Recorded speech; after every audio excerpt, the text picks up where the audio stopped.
first at all, sorry, I have some troubles with Zoom, so if I switch on my video, you can just see an error message, so sorry. Uh, but that's not the important stuff. I'm going to share my presentation. Okay, so I try to be quickly, and please feel free to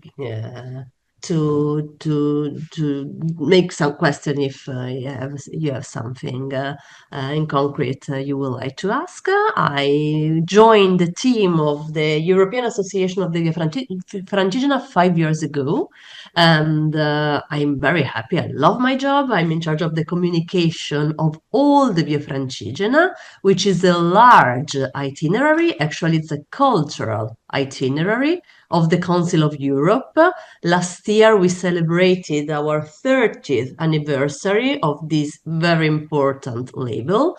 And the Via Francigena is a very large itinerary, which is about 3,200 kilometers, crossing 5 countries. So basically starts in Canterbury in England, crossing France, Switzerland, entering in Italy, and there going through Rome.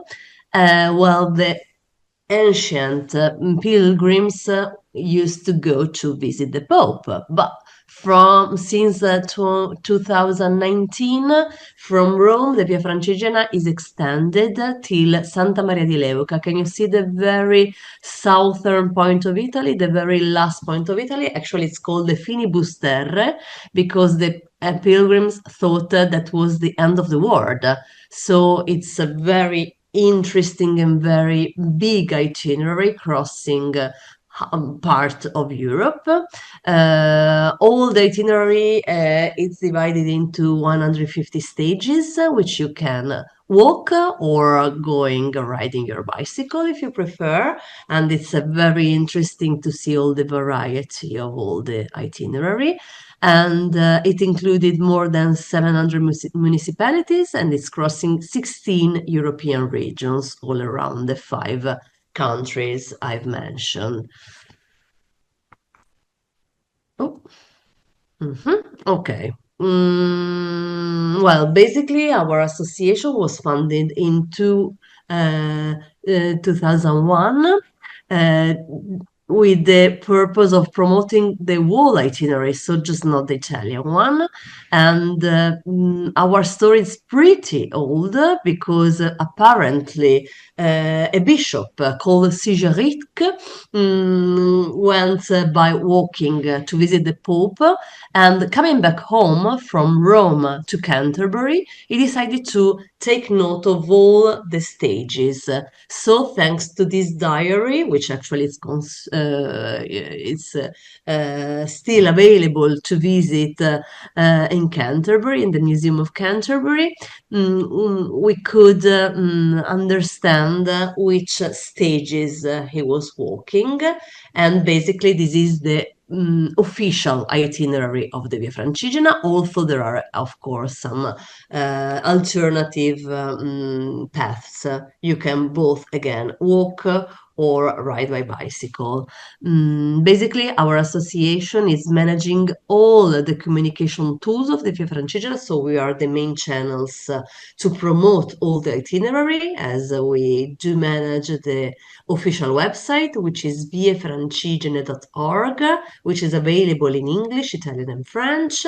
We also managing all the social media profiles. There is a magazine you can download or even consult in a paper copy called Via Francigena and the European Culture Roots. And we are also managing the monthly newsletter, a Facebook community. So let's say we are the people in charge of the promotion of the Via Francigena, which is very important, especially this year, because of course, with the Jubilee, there are a lot of initiatives, especially thanks to the big collaboration with the Italian Ministry of Tourism.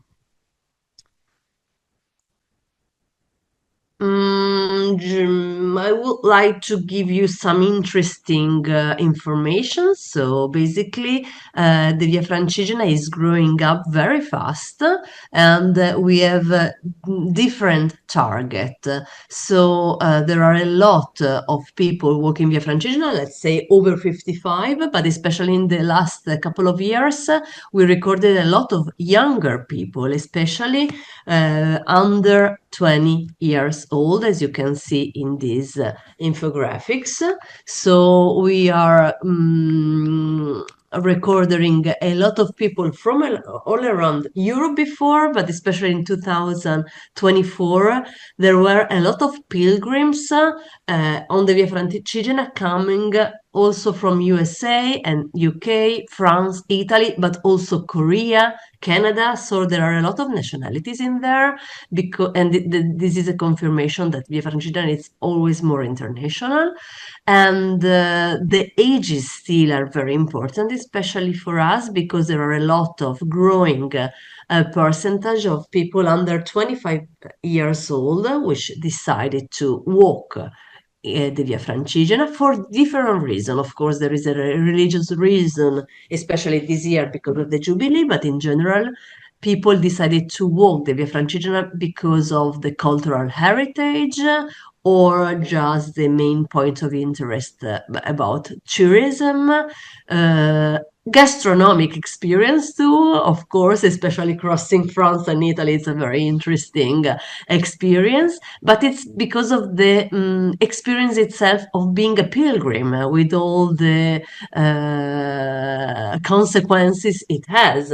So breaking, let's say, the comfort zone, experiencing the limits of the body, which is walking with a backpack for hours during day. Let's consider that Via Francigena, you need 4 months to walk all the Via Francigena. That's why, of course, a lot of people decide to walk a part of Via Francigena this year, then another part next summer. So it's very easy to decide to walk the Via Francigena in different part of your life, which is still very interesting. A lot of people decided to walk it alone, other in small groups, but basically you're never alone because there are a lot of people from all over the world, which is part of the experience itself. And the very interesting information, especially regarding the 2024, is that female solo pilgrims are growing up. So we can say we have 50 and 50. To be precise, 51 male pilgrims and 49% of female pilgrims, but it's basically quite the same. And this is a very interesting information we collect thanks of the analysis of the last credenziali. So when you are walking through the Via Francigena, you can have a sort of passport of the pilgrim. We're collecting all the memories from all the structures you are living or eating. So it's thanks to these passports we can collect some interesting information regarding our target. The most interesting part for me is that younger people decided to walk Via Francigena. As said, last year we recorded more than 21% of pilgrims under 25 years old. Why that?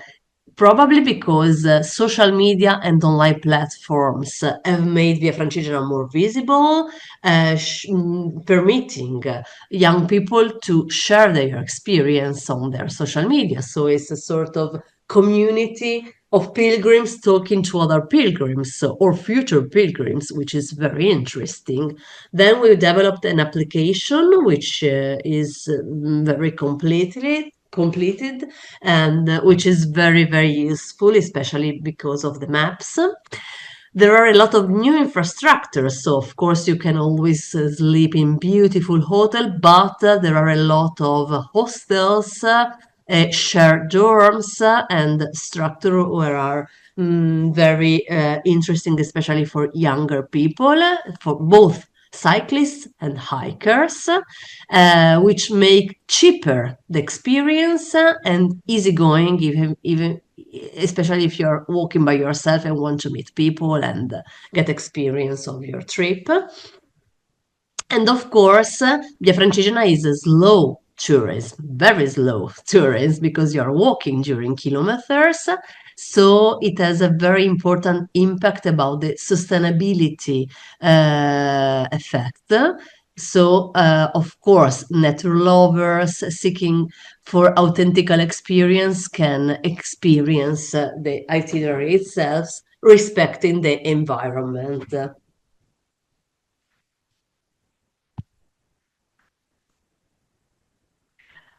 I would like to underline that Via Francigena is pretty easy to walk. There is no big heights, just like other itineraries.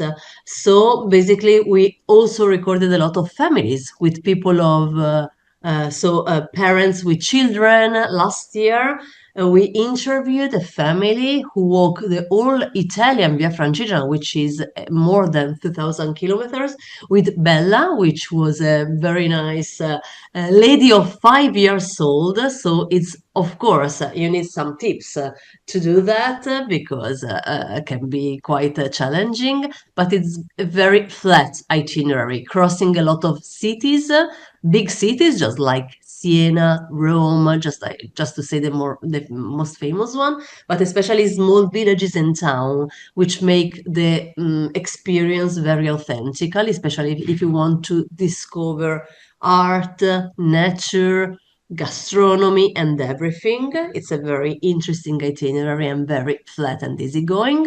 And we do organize and support initiatives you can always join if you want to. So there are some walks all around the year in all the regions in Italy called I Love Francigena. So basically every Sunday or Saturday we join with a guide to cover together and walk together some stages in Italy. There are some versions of the marathons, so people can join big events to both walk or run along stages of Via Francigena. There will be a very important one in the center of Italy around the first weekend of June.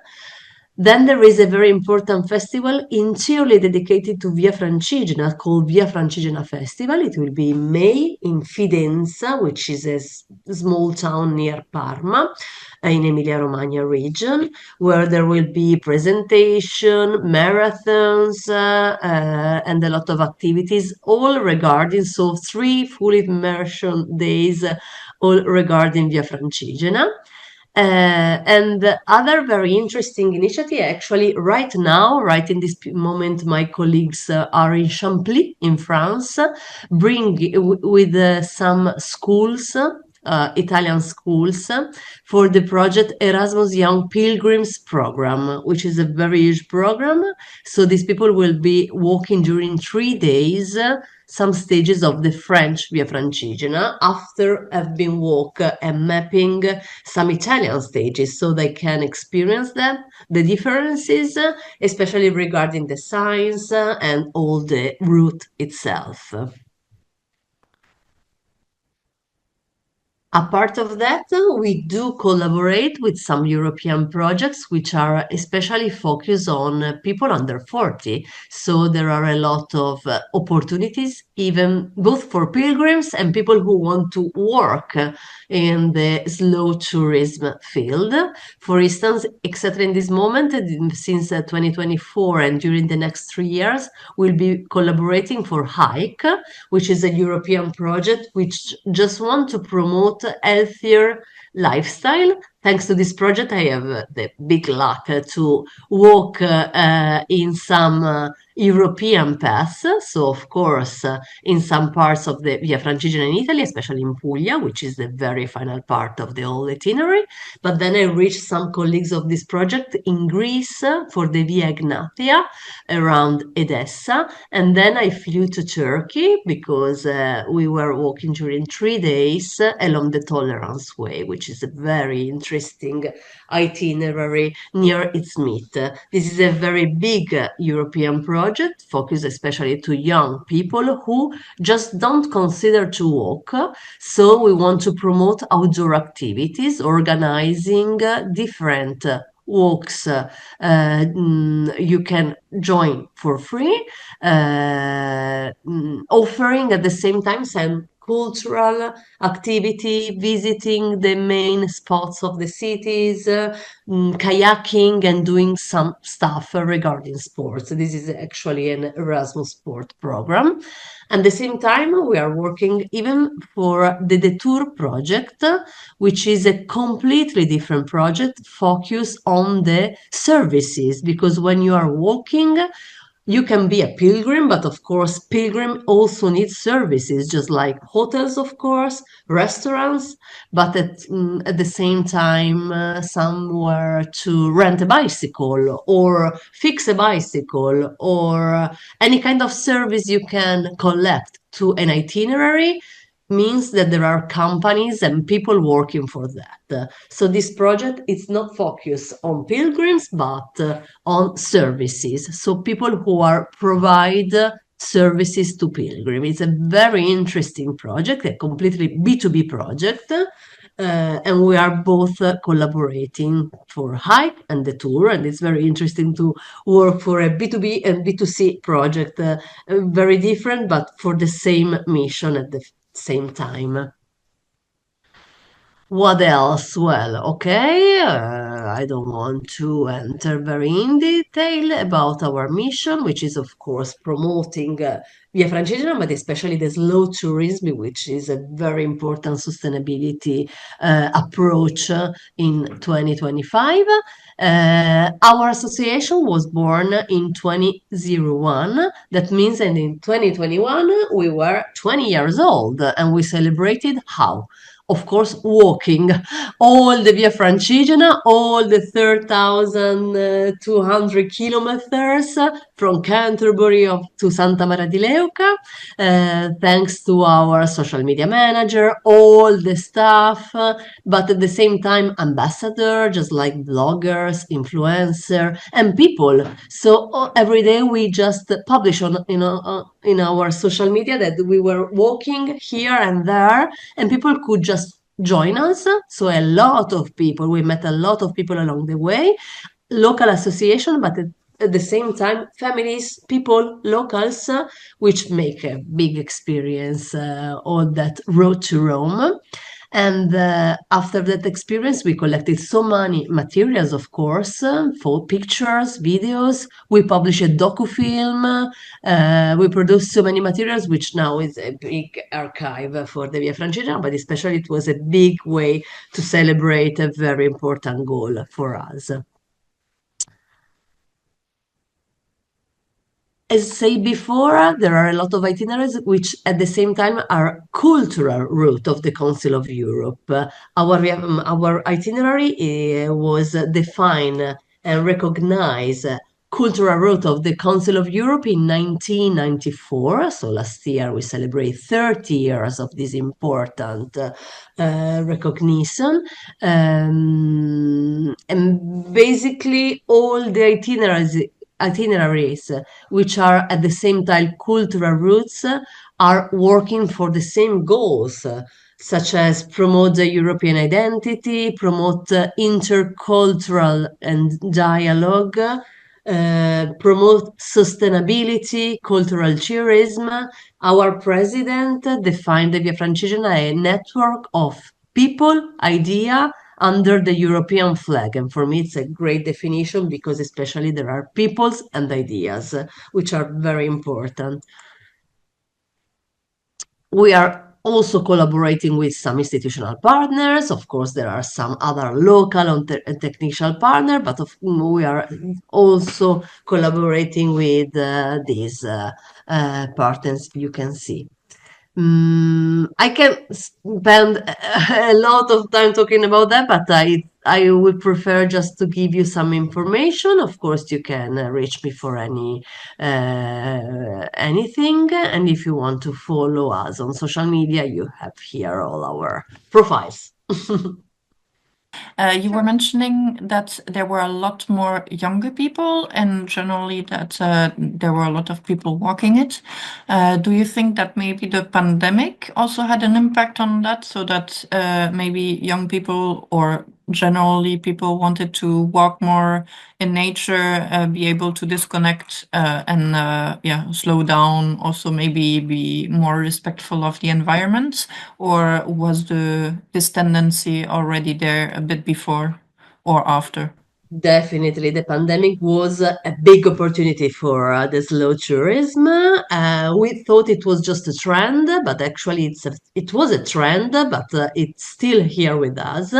And it's sad to say that, but thanks to the pandemic, a lot of people reconsidered walking as an outdoor activity.